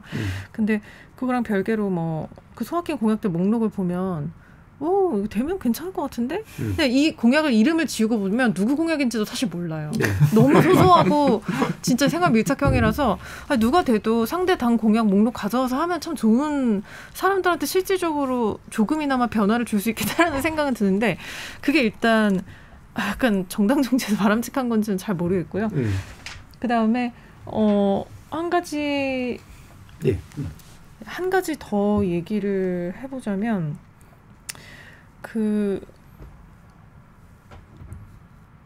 계속해서 됐죠? 소확행 공약 다 좋은데 저는 이게 대통령 후보가 할 공약들인가? 아니 대통령 선거니까 정말 많은 전문가들이 투입되면 정말로 우리가 시간과 공을 들여서 고민해야 되는 어려운 문제들에 대한 답을 좀 줬으면 좋겠는데 이것은 지방정부나 혹은 구청이나 혹은 국회 단위에서 바로 할 수 있는 일도 많거든요. 근데 그동안 하지 않았던 일을 미뤄뒀다가 대선 때 보따리처럼 다 또 꺼내놓는 것이 역할 분담이 좀 제대로 안 되고 있는 거 아닌가, 우리 정치 시스템이. 이런 생각도 좀 들긴 했습니다. 저는 수학행 공약이라는 것에 나름대로 그냥 굳이 의미를 찾자면 내가 이렇게 센스 있는 사람이야를 보여주는 데는 쓸모가 있는 것 같거든요. 맞아요. 예, 그러니까 내가 이렇게 세상의 변화 이렇게 금방 알고 있고 이런 필요들이 있다는 걸 난 알아. 그러니까 이런 자질을 가지고 있는 나를 뽑아줘라고 하는 증거를 보여주는 한두 개는 쓸모가 있는데 그 묶음은 별로 쓸모는 별로 없을 것 같다. 이런 생각 같은 게 있어요. 전 이렇게까지 디테일할 수 있어요. 근데 주변에서 보면은 근데 그런 공약을 공유를 하는 뭐 이런 주변 사람들도 있거든요. 또래들도. 그런 거 보면 확실히 큰 공약보다는 소구는 하는 것 같은데 그게 이제 정치 저간여층을 끌어들이는 효과는 분명히 있는 거죠. 쇼츠 영상들도 이렇게 양당 후보들이, 그러니까 양대 정당 후보들이 낸 걸 보면 일단 보게 돼요. 짧고 잘 만들었고 정말 눈길이 가게 만들었는데, 그러나 과연 그 공약을 공유하는 사람들이 많다고 해서 그게 투표로까지 이어질 것이냐, 그 후보에 대한 확신으로까지 이어질 것이냐는 잘 모르겠어요. 이제 그런 식으로 접근을 하다 보면은 그게 또 지난 일부에서 이야기했던 정치의 양극화, 그리고 한국 사회 양극화랑 또 연결이 되는 대목인 것 같은데, 이제 우리가 그 연예인들이나 이제 셀럽을 보게 되면 대체로는 좋다 싫다의 느낌을 먼저 가지게 되잖아요. 내가 좋아하는 연예인, 내가 싫어하는 연예인, 혹은 내가 좋아하는 셀럽, 싫어하는 셀럽 이런 식으로 접근을 하게 되는데, 저는 지금 이 윤석열 후보나 이재명 후보나 두 후보 공이 그 길로 가고 있는 게 아닐까. 그리고 한국의 많은 정치인들이 그런 길을 걷고 있는 게 아닐까라는 생각이 들어요. 걷기 원하는 것 같아요. 사랑받고 싶고 막 좋아요 받고 싶은 그런 마음. 맞아요. 그런데 사실 그러면은 그건 저는 그게 최선인지는 모르겠어요. 최선은 아니라고 생각합니다. 제 견해로는 정치인은 좋은 사람 싫은 사람이 되어서는 안 된다라고 생각을 하거든요. 근데 우리 한국 사회에서는 많은 정치인들이 뭐 외국도 요즘에 트렌드긴 하지만은 좋은 사람 싫은 사람으로 자신을 자리매김하려고 하고 있고, 거기에 뭔가 도움이 되거나 아니면 흥을 더 얹어줄 수 있다 보니까 방금 이야기했던 그런 여러 가지 장치들이 이제 나오는 것 같다는 생각이 드는데, 그러다 보면은 좋지도 싫지도 않고 뭔가 나는 대통령을 뽑고 싶은데 하는 욕구를 가지고 있는 사람들은 소외가 된다라는 거죠. 지금의 이 대선을 한 60일 앞둔 시점이 딱 그런 상황이 아닐까라는 생각이 들어요. 예, 조 작가님. 어디서 이야기를 해야 될지 좀 약간 좀 고민을 하게 되는데, 저는 일단은 그 소확행 공약의 경우는 이게 대표적인 소확행 성공 사례가 96년도에 빌 클린턴 재선 캠페인인데, 당시 캠페인 그 소확행이 성공했던 거는 결국은 정부가 이런 걸 해준다는 효능감을 줄 수 있었기 때문에 해주는 건데, 지금의 후보들은 그거를 해줄 수 있는가? 다들 의문점을 가지고 있고, 결국은 이제 인터넷 유행밖에 안 되는 것들이 될 수밖에 없죠. 결국 이제 대머리 공약이 유행하고 뭐 이런 것들이 결국 다들 뭐 말 퍼뜨리기 좋은 것들만 부각이 되거든요. 그런데 실제로 이게 우리가 느끼는 정책 효능을 느낄 수 있는, 확실하게 느낄 수 있는 공약과는 좀 많이 차이가 있을 것 같고, 그 부분에서 저게 소확행 공약들이 어느 정도 효과가 있을지 꽤 좀 회의적이고요. 그 다음에 두 번째는 이제 강 기자님께서 이야기하시는 어떤 그 셀렙이 되고 싶은 정치인들, 결국 셀렙이 되는 거는 그냥 확실하게 호감을 가질 만한 코드를 몇 개 만들어서 그냥 그 라이크 많이 받으면 되는 거잖아요.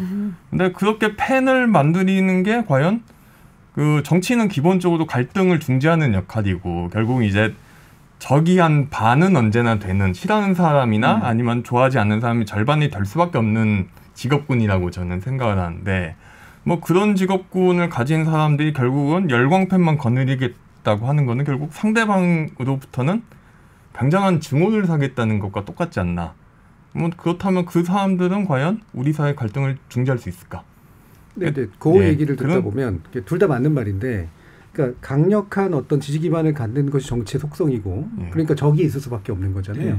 하지만 정치의 본질은 그럼에도 불구하고 갈등을 중재하는 것으로 결론이 빚어져야 되는 거잖아요. 예. 이 두 가지를 같이 해야 되는 문제일 텐데. 그게 어려운 측면인데 그 부분 양쪽 다 균형 감각이 중요하다고 저는 생각을 하는데요. 그런데 지금 한국의 정치인이 그런 균형 감각을 어떻게 가질 건지 좀 고민을 하는가. 유권자들이 뭐 되게 정치 불신이 하는 거는 좀 그런 측면을 다 그러니까 언어로 표현을 하지 않아도 다들 느끼고 있기 때문에 아닐까 이렇게 생각합니다. 예. 그러면 이게 참 할 얘기들은 많습니다만 이제 마무리를 지으면서 이런 얘기를 한번 좀 해보죠. 결국은 이제 양극화와 진영론에 관련된 문제하고도 이제 연결이 되고 이게 누구나 다 알아요. 사실은 제가 만나보는 정치인들이나 유력한 정치인들 역시 뒤에서는 늘 정말 너무 강력한 열성 지지자의 부담스러워서 못 살겠어 라든가 너무 진영이 강하게 나뉘어서 뭔가 정책 타협을 할 여지가 너무 없어 라고 얘기를 해요. 근데 앞으로 나서면 어쩔 수 없이 다수는 자신을 구성해주는 다수는 그쪽이기 때문에 거기에 밑보이는 행동을 하기는 굉장히 어려워진 상황이거든요. 그러니까 여야 정치인들이 이제 저는 뭐 정치 여의도를 출입한 적은 없지만 개인적으로 아는 정치인들이 꽤 있으니까 카메라 내리면 정말 친하거든요. 네, 형 동생 하는 사이들도 많고 그런데 정치인들끼리 특히 네 정치인들끼리 특히 그런데 카메라 올리면은 어쨌든 그 열성 지지자들의 감시의 시선이 있기 때문에 중후의 정치를 할 수밖에 없고 뺄셈의 정치를 할 수밖에 없는 거잖아요. 근데 이제 그런 식의 정치를 하다 보면은 결과적으로는 한국 정치 그리고 더 나아가서는 한국 사회 공동체 전체가 결국에는 손해를 보는 결과를 초래하게 되는데 그게 이번 대선에서도 그냥 그대로 드러나는 것 같아서 좀 지켜보는 입장에서 그리고 시민의 입장에서는 굉장히 좀 안타깝습니다. 그러니까 이게 참 어려운 문제인 게 열성 지지자라고 불리는 분들은 상당 부분 정치적 고관여층들이고 사실 신념에 의해서 움직이는 분들이 굉장히 많고 이익보다는 그리고 어떤 면에서 보면은 뭐 민주화가 됐건 산업화가 됐건 간에 자신들이 그래도 우리 사회를 좀 더 나은 사회를 이끄는데 상당히 기여한 참여적 시민이었다라고 생각하시는 그런 경향들이 있단 말이에요. 그리고 실제로 그런 부분들이 있고 이거를 수용하면서도 어떻게 지나치게 진영적이지 않은 에너지 또는 분노를 촉발하기보다는 나름대로 좀 같이 합의해 나갈 수 있는 폭을 넓히는 그런 정치적 에너지로 좀 바꿔갈 수 있을까. 거기에 대한 이제 고민들이 있을 수밖에 없을 것 같거든요. 뭐 대안이 있으시진 않겠지만 좀 이런 것들은 좀 하나하나 좀 이렇게 좀 해결해 갔으면 좋겠다라는 그런 제안 내지 요구가 있다면 어떤 게 있을까요? 일단은 하나하나의 지금 어떤 내 앞에 가장 작은 이해관계에 목맬 수밖에 없는 건 사실 근본적인 삶이 불안정하기 때문인데 그 근본적인 삶이라는 게 뭐 정말 이런 거예요. 생활에 관련된 것, 주거에 관련된 것, 뭐 집 문제 크죠. 그러니까 이런 것들 그리고 사회복지 제도라든지 이런 문제로 사실 근본적으로 풀어가면 내 눈앞에 어떤 포퓰리즘적인 공약이 던져졌을 때 그걸 여기 탈모임임에도 불구하고 탈모 소확행 공약을 거부하실 수 있는 두 분처럼 그런 물적인 토대가 만들어질 수 있다는 거죠. 그런 식의 사실 조건들을 먼저 만들어줘야 어떤 그 소위 말하는 열성적이고 지나치게 몰입을 하는 그런 사람들 이외에도 내 눈앞에 있는 것들을 좀 상식적으로 판단하는 사람들이 늘어날 수 있는 그런 기반들이 되지 않을까. 그러니까 저는 마중물을 부어야 된다고 생각해요. 마중물을 부어서 어쨌든 사회의 기본적인 삶을 좀 안정시키는 거. 이런 것들도 정부도 지금은 얘기는 하지만 너무나 그게 뜬구름 잡는 슬로건으로만 떠돌아다니고 있죠. 삶의 질을 높인다 이런 것들. 일단은 불안을 좀 줄일 수 있는. 네, 그러니까 그 부분이 가장 시급하다고 생각을 하고 두 번째로는 뭐 자꾸 물 건너가고 있지만 이런 지지자들을 이미 손에 가지고 있고 너무 눈치를 봐야 되는 사람들이 아닌 사람들을 국회에 더 많이 넣어야 되고 사실은 그런 식으로 정치적인 큰 진영을 바꿔가는 것이 본인들에게도 사실 이게 장기적으로 지속 가능한 정치가 될 거라는 생각이 드는데 이 부분을 풀지 못하는 게 사실 한국의 제일 큰 문제라고 할 수 있겠죠. 네, 조 작가님. 저는 좀 정당 정치를 많이 좀 되살려야 되지 않나 생각을 합니다. 그러니까 많이 양극화된 정치의 이면이라는 거는 이제 대통령 중심제가 있고 또 대통령 후보들 중심으로 해서 모든 게 결정되는 시스템이다 보니까 결국 양쪽 진영 간의 전쟁이 될 수밖에 없는 거지 않습니까? 좀 거기서 벗어나서 이제 그 정당이 굉장히 좀 많이 약화됐거든요. 양쪽 민주당이건 아니면은 국힘이건 좀 정당 정치를 되살리고 어떻게 국회에서 타협과 어떤 그 논의를 통해서 토론을 통해서 어떤 문제를 해결할 수 있는 어떤 이게 제도를 바꾸자 아니면은 뭔가 좀 사람 유권자 의식을 바꾸자 이런 이야기는 아닌데요. 아주 원론적인 이야기이긴 합니다만 좀 정당 정치를 복원시키는 게 좀 이런 양극화된 정치에 어느 정도 치유제 역할을 할 수 있지 않을까 이런 생각. 최장집 교수님이 굉장히 좋아하실 만한. 저는 좀 약간 구체적인 아이디어를 하나 드려보자면 KBS 같은 공영방송에서 할 만한 아이템이라는 생각이 드는데요. 궁금합니다. 네, 그러니까 제가 몇 차례 막 사석에서는 이제 이런 이야기를 하는데 분명히 이번 대선에서도 지금 60일 정도 남았으니까 뭐 최소한 뭐 5차례에서 많으면 더 이상 후보 간 토론회를 할 가능성이 굉장히 크잖아요. 그러면 그 토론회를 하다 보면 지금과 같은 방식으로 토론을 하다 보면은 분명히 아마 정치 고관여층만 관심을 가지고 있고 그 토론회를 지켜보면은 원래 좋아했던 사람은 더 좋아하고 원래 싫어했던 사람은 더 싫어하는 식으로 결론이 날 가능성이 클 것 같습니다. 그래서 저는 오히려 뭐 이런 거죠. 그러니까 이제 어떤 토론회를 한다 그러면 토론회 테마를 하나 잡는 거예요. 그래서 뭐 산업재해라고 하면은 그 산업재해 때문에 희생당한 청년의 부모님이나 동료들이 나와서 어떤 상황이었는지를 두 후보에게 증언을 하고 그리고 우리나라 산업재해가 구조적으로 어떤 문제가 있고 그다음에 지금 법으로 어떤 식으로 해결을 해야 되는데 그런 것들이 해결이 되지 않았는지에 대한 전문가들의 짧은 뭐 테드 강연 같은 식의 강연을 두 후보가 동시에 듣게 한 다음에 두 후보가 궁금한 것들을 물어도 보고 그 다음에 내가 대통령이 되면 이 문제만큼은 이렇게 하겠다라는 답변 같은 것들을 그 자리에서 내놓으면은 어쨌든 그런 토론회가 약간 시민들의 교양의 기회가 되기도 하고 그런 게 저는 대답하는 정치, 공감하는 정치, 협력하는 정치가 될 수 있다라고 생각하거든요. 어떤 후보가 대통령이 되든지 간에 나는 이 문제만큼은 해결을 해서 한국 사회를 좀 더 안전한 사회로 만들겠다. 뭐 저는 그런 답변을 내놓을 수 있다라는 생각이 들거든요. 예를 들어서 그럼 여러 가지 할 수 있어요. 뭐 경력 단절 문제라던가 아니면은 뭐 그 부동산 문제라던가 이런 것들을 약간 테마를 좀 정해가지고 후보들이 둘 다 동의할 수 있을 만한 주제들을 그런 식으로 하다 보면은 자연스럽게 질문하고 그다음에 대답하고 이런 과정들 속에서 저는 그 후보의 장점이나 단점들도 자연스럽게 드러난다라는 생각이 들거든요. 그런 식으로 한번 후보 간 토론회들을 좀 세팅을 해보면은 훨씬 더 지금 막 서로 이렇게 중호라던가 이런 것들을 부추기는 정치 행태를 약간 좀 바꿀 수 있는 작은 시도가 될 수 있지 않을까라는 생각을 개인적으로는 해봤습니다. 저도 되게 좋아하는 주제고 좋은 방식인데. 네, 뭐 사회는 정준희 교수님 보시면 되고 후보가 안 나오면 이제 다 망한다. 네, 맞아요. 그런 문제가 있죠. 이 방식 가능할까요, 교수님? 이걸 상당수의 후보들은 받을 거예요. 네, 저는 받을 거라고 생각합니다. 근데 안 받는 후보가 꼭 있을 거라는 생각이 들어요. 그러니까 예를 들어서 뭐 너무 막 서로 간에 그 열성 지지층이라든가 고관여층들이 질색하는 안을 가지고 하다 보면 뻔하잖아요. 근데 이제 그런 게 아니라 뭔가 한국 사회를 바꾸는데 분명히 진전이 있을 법하고 많은 분들이 관심이 있는 주제들. 근데 그런 주제들을 저는 왜 그 작가들이나 지식인들 나오는 예능 프로그램에서만 하는지 모르겠어요. 대통령 둘이 데려다 놓고 충분히 할 수 있잖아요. 네. 예능 프로그램은 이제 시청률이 나오니까. 자, 신재 기자님.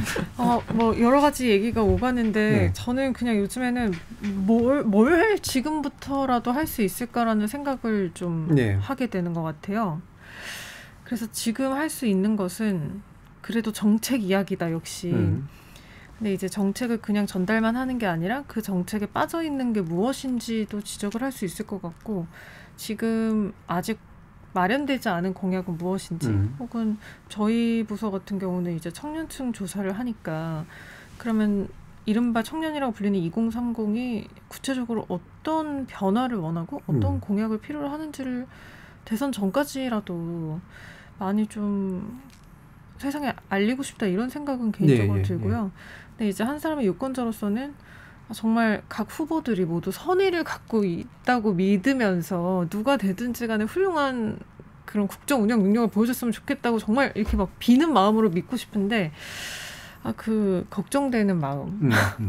그리고 뭔가 절박한데 누굴 뽑아야 될지 너무 고민되는 마음. 이게 계속될 것 같아서 좀 네. 고민이긴 합니다. 네, 고민스러움을 밝혀주셨는데 오늘 사실 지금까지 막 조사된 내용도 더 많이 듣고 그랬으면 좋겠을 텐데 이게 계속 누적되는 내용이죠.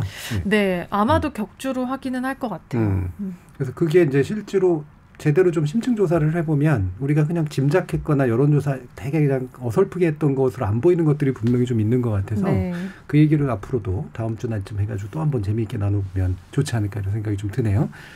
자, KBS 열린 토론 이번 주 목요일부터 대선을 바라보는 색다른 시선을 담은 정치 토크 대선 외인 구단으로 청취자 여러분을 만나기 시작했는데요. KBS 신지혜 기자, 조기동 작가, 홍예은 공덕동 하우스 대표 그리고 강양구 TBS 과학전문기자 네 분과 함께했습니다. 오늘 수고 많으셨습니다. 감사합니다. 네, 감사합니다. 고맙습니다.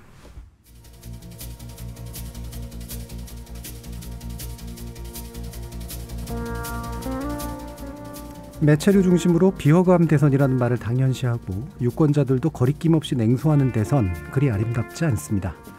이런 냉소와 비호감은 개인적 자유의 영역이고 그 이유의 상당 부분을 현실 정치가 제공하고 있는 건 또 사실입니다. 하지만 이런 심리 속에는 나 역시 이런 정치의 한 책임 주체라는 성찰보다는 나는 뒷짐지고 앉아서 선택하거나 거부할 뿐이라는 태도도 들어있게 마련입니다. 우리를 주체로 만들지 못하는 거 누구 탓일까요? 우리를 주체로 만드는 건 또 어디에서 시작돼야 될까요? 지금까지 KBS 열린 토론 정준이었습니다.